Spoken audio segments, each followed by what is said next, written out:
Very, very important. And this is walillahi alhamd, how we learn, We don't want to just sit in a class or give a class, and just go and leave. We want to actually make sure that we understand what is being said. Type. We said this position is called what?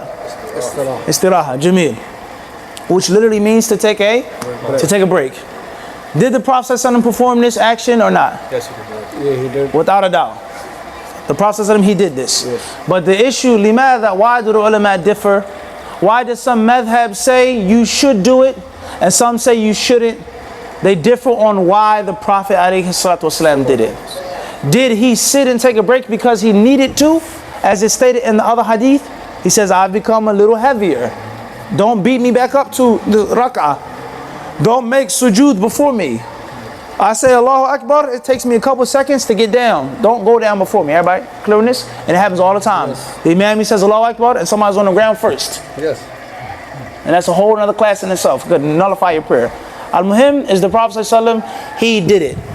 But why? Did he do it because he was old and tired and he had to take a break? If you say that the Prophet ﷺ only did it for that reason, then that act is no longer a what? It's not a sunnah in the prayer. It is only an act to do out of assent, not necessity, need. Need. I need a break. I need to take a second before I get back up. Well then, Sheikh. So how many steps do we have? We have sujood and then we have qiyam, directly. We have sujood, and then we have what? Qiyam. Tayyib.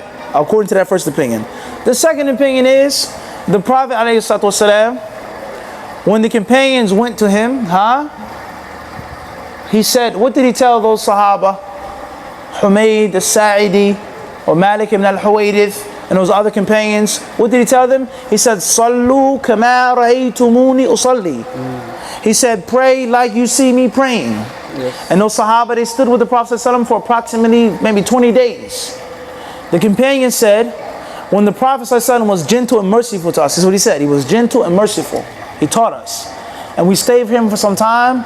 And when the Prophet ﷺ saw that we missed our family members, he said, go back to your people. He says, teach them. When the prayer comes in, let one of you lead the prayer. Let one of you make the adhan. And he told those companions to pray as you. So those ulama, they say, the Prophet ﷺ, he sat down. He took a break. And he also told them to, without making any what? Changes. Exceptions. He didn't say except this. So they say that this jilsa is still considered to be sunnah.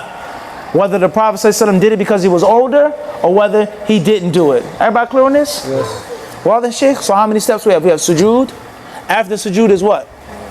La ahsant. Istirah. Then after the istirah is what? Qiyam. Alright, let's start again. What do you say in sujood? What do you say in qiyam? Fatiha, etc. What do you say in istiraha? This is a reason why those ulama say that it's not a sunnah, because there's no dhikr for it. And they say there is no place in a prayer that is total silence.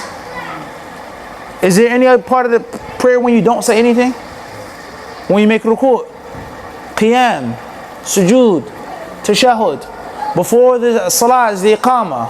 After the salah is dhikr. They say there's no place in a prayer in which you do what?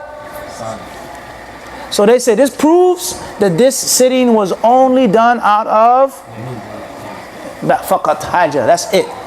Everybody clear? And the other ulama, they argue and they fight. They say la. It's a simple basic sitting. It's not a long jilsa. It's brief. Fahimna hada? You with me, Sheikh? Yeah. But one question. Before we go any further, my speech clear? Yeah, it's clear. 100%? Yeah, 100%. Everybody with me? Right, follow Sheikh. Between two sajda. Aywa? Is there any? Yes, that jilsa is different. That is a specific jilsa. When you make sajda after the ruku', you come out, you make sajda, you do what, You do jilsa, or julus, whatever you want to call it. Yes. Or you say, Rabbi ghfirli if you wish. But if you not read that. If you don't say that, that's a whole different issue. Those are from the wajibat of the salah, according to. Also then silent. If you not say like Rabbi ghfirli. They say it's from the sunnah. The majority of the ulama, they say They say what? When you sit in jilsa, they say it is not mandatory, but recommended to say Rabbi Ghfirli. They say what? Recommended. Imam Ahmad ibn Hanbal rahimahullah and Imam Ishaq ibn Rahaway, they took the opinion that saying that is wajib. And that's why you read the book of Imam Ibn Abdul Wahhab that is wajib. Wadih? So therefore they say even if it's not mandatory, Sheikh, it's still a dhikr that is taught.